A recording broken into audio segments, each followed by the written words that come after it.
Hi friends, operation Sindoor జరిగిన తర్వాత బాధితుల కుటుంబ సభ్యులు లేదా బాధితులు అందాం ఏం మాట్లాడారు అన్నది ప్రశ్న. ఎవరు బాధితులు? పహల్గాం దాడిలో తమ భర్తలను, తమ కుమారులను కోల్పోయినటువంటి మహిళా మణులు చాలా మంది ఉన్నారు, తెలుసు కదా. అందులో చాలా ఎక్కువ మందిని కలిచివేసినటువంటి ఫోటో మీరందరూ చూసే ఉంటారు. సరే, నేను ఆ ఫోటో మళ్ళీ ఇక్కడ చూపించడం లేదు, మీరు థంబ్నెయిల్ మీద చూడొచ్చు. వినయ్ నర్వాల్, హిమాన్షి కొత్త దంపతులు. వీళ్లకు 16వ తారీఖు పెళ్ళయింది. 22వ తారీఖు ఈమె భర్తను కాశ్మీర్లో ఉగ్రవాదులు పొట్టన పెట్టుకున్నారు. అంటే వివాహమైన కేవలం 6 రోజులలో తన భర్తను కోల్పోయింది హిమాన్షి. మరి ఆమె పరిస్థితి, ఆమె మానసిక స్థితి ఏ స్థాయిలో ఉంటుంది ఒక్కసారి ఆలోచించండి.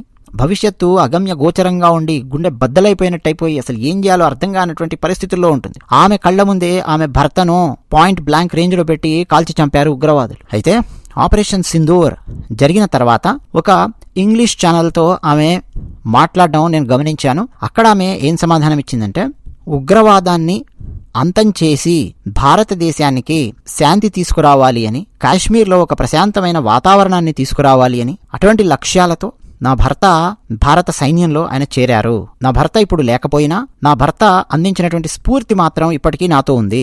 అమాయకుల ప్రాణాలను బలి తీసుకుని వాళ్ల కుటుంబాలన్నింటినీ విచ్ఛిన్నం చేసి చిన్నాభిన్నం చేసి ఆ తీవ్రవాదులు సంతోషించారు ఆనాడు. కానీ ఇప్పుడు వాళ్ళ లీడర్స్కు, అంటే ఆ ఉగ్రవాద నాయకులకు పడినటువంటి శిక్షను చూసి నా భర్త ఆత్మ శాంతించి ఉంటుంది. ఉగ్రవాదాన్ని పూర్తిగా నిర్మూలించాలి. నాలాంటి దారుణమైన పరిస్థితి, నాకు పట్టినటువంటి ఈ దుస్థితి మరి ఎవ్వరికీ రాకూడదు, ఏ కుటుంబానికి కూడా రాకూడదు. ఆపరేషన్ సింధూర్ అన్న పేరు సరిగ్గా సరిపోయింది. నరేంద్ర మోదీ గారి ప్రభుత్వం ఆపరేషన్ సింధూర్ పేరు కరెక్ట్గా పెట్టింది. ఎందుకంటే నాకు ఈ మధ్య కాలంలోనే పెళ్ళయ్యింది. నా సింధూరాన్ని, అంటే నా ఐదోతనాన్ని ఆ ఉగ్రవాదులు లాగేసుకున్నారు. నా జీవితాన్ని పూర్తిగా లాగేసుకున్నారు. ఒక్క క్షణంలో నా జీవితం మొత్తం తలకిందులైపోయింది. నాతో పాటు చాలా మంది జీవితాలు దెబ్బతిన్నాయి. కేవలం మహిళలు మాత్రమే కాదు, కొంతమంది పురుషులు కూడా తమ తండ్రులను కోల్పోయారు, తమ సోదరులను కోల్పోయారు. ఇక నిజం చెప్పాలంటే నేను ఎంత బాధను అనుభవిస్తున్నానో నేను మీకు చెప్పలేను. కానీ నరేంద్ర మోదీ గారు చేసినటువంటి ఈ చర్యతో, ఆపరేషన్ సింధూర్తో కొంత ఊరట నాకు వచ్చింది. ఉగ్రవాదాన్ని అంతం చేయడానికి ఇదే ఆరంభం కావాలి. పహల్గాం ఉగ్ర దాడిలో మరణించినటువంటి మృతులకు ఆ అమర వీరుల హోదా ఇవ్వాలి. మరణించిన ప్రతి ఒక్కరికి కూడా అమరవీరుల హోదా ఇవ్వాలి. ఇదండి హిమాన్షి మాట్లాడినటువంటి మాటలు. అయితే ఆమె తండ్రి సునీల్ స్వామి ఆయన మాట్లాడారండి మీడియాతో. ఆయన మాట్లాడుతూ ఉగ్రవాదులు బాధితులకు వెళ్ళి మోడీకి చెప్పుకోపో అని చెప్పారు. అంటే వీళ్ళ భర్తలను చంపి నన్ను కూడా చంపేయి అని చెప్పి అక్కడ ఒక మహిళ అడగగానే, అంటే తన భర్తను చంపి వాడు వెళ్ళిపోతుంటే ఉగ్రవాది నన్ను కూడా చంపేయి అని చెప్పి ఆమె ఏడుస్తుంటే, పోయి మోడీకి చెప్పుకోపో అని చెప్పి వాడు సమాధానం ఇచ్చాడు.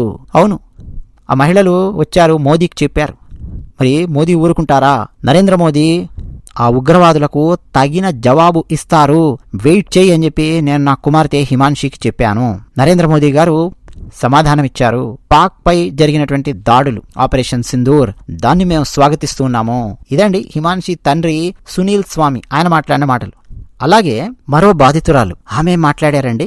ఉగ్ర దాడిలో మరణించిన వ్యాపారవేత్త శుభం ద్వివేది, ఆయన భార్య ఐశాన్య, ఆమె స్పందించారు. ఆమె మాట్లాడుతూ, నా భర్త మరణానికి ప్రతీకారం తీర్చినందుకు ప్రధాని నరేంద్ర మోదీకి ప్రత్యేకమైన ధన్యవాదాలు నేను తెలియజేస్తూ ఉన్నాను. మాకు నరేంద్ర మోదీ గారి మీద నమ్మకం ఉంది. ఆ నమ్మకాన్ని మోదీ గారు నిలబెట్టుకున్నారు. ఇదే నా భర్తకు దక్కిన అసలైన నివాళి. నా భర్త ఆత్మ ఎక్కడ ఉన్నా శాంతిస్తుంది. ఆపరేషన్ సింధూర్ అన్న పేరుతో ప్రతీకారం తీర్చుకోవడం నాకు చాలా సంతోషంగా ఉంది. పహల్గాం ఉగ్ర దాడిని ఏదో సామాన్యమైన దాడిలాగా నరేంద్ర మోదీ చూడలేదు. నరేంద్ర మోదీ గారు చాలా పర్సనల్ గా తీసుకున్నారు. మాకు జరిగినటువంటి అన్యాయాన్ని తనకు జరిగిన అన్యాయంగా, తన ఇంట్లో ఉన్న మహిళలకు, తన సోదరికో తన తల్లికో జరిగిన అన్యాయంగా అంత వ్యక్తిగతంగా నరేంద్ర మోదీ గారు తీసుకున్నారు. అందుకే నాలాంటి చాలా మంది మహిళలు తమ సింధూర్ను కోల్పోయారు అని మా అందరికీ మోదీ ప్రభుత్వం భరోసా కల్పించడం కోసం ఆపరేషన్ సింధూర్ అన్న పేరు మీద ఆ ఉగ్రవాద నాయకులను మట్టుబెట్టింది. అమాయకుల మరణాలకు భారతదేశం ప్రతీకారం తీర్చుకుంటుంది అని నేను బలంగా విశ్వసిస్తూ ఉన్నాను. ఒక్కసారి నరేంద్ర మోదీ గారికి, మన దళాలకు ధన్యవాదాలు తెలియజేస్తూ ఉన్నాను. అని చెప్పి ఆమె మాట్లాడిందండి. ఎందుకంటే దాదాపు పాకిస్తాన్లో పిఓకేలు అలాగే 9 స్థావరాలను పూర్తిగా నేలమట్టం చేసింది భారత సైన్యం. అందులో దాదాపు 100 మంది మరణించినట్టు తెలుస్తోంది. ఫస్ట్ హ్యాండ్ ఇన్ఫర్మేషన్ అది. 100 మంది మరణించారు.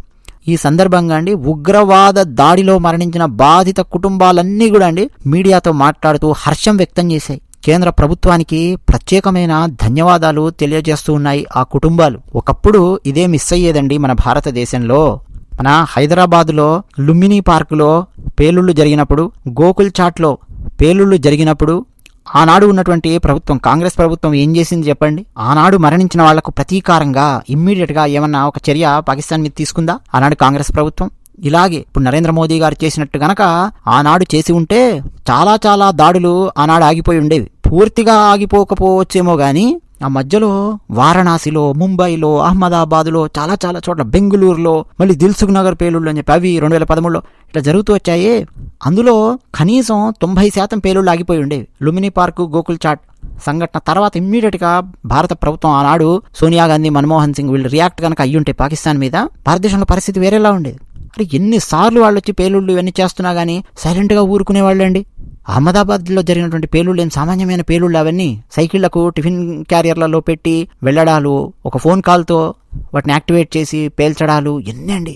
వారణాసిలో సంకట్మోచన్ హనుమాన్ మందిర్ కు ఆపోజిట్ లో అక్కడ పేలుళ్ళు, ఢిల్లీలో పేలుళ్ళు, ఎన్ని పేలుళ్ళు అండి. కాంగ్రెస్ పార్టీ ఉన్నప్పుడు ఒక్కసారి పర్సనల్ గా కాదు కదా, అసలు కేర్ కూడా చేసేవాళ్ళు కాదు. ఏముందిలే ముసలి కన్నీరు కార్చినట్టు కాబట్టి వదిలేసేవాళ్ళు. నెక్స్ట్ మళ్ళీ తీవ్రవాదులు మళ్ళీ వేసుకునేవాళ్ళు.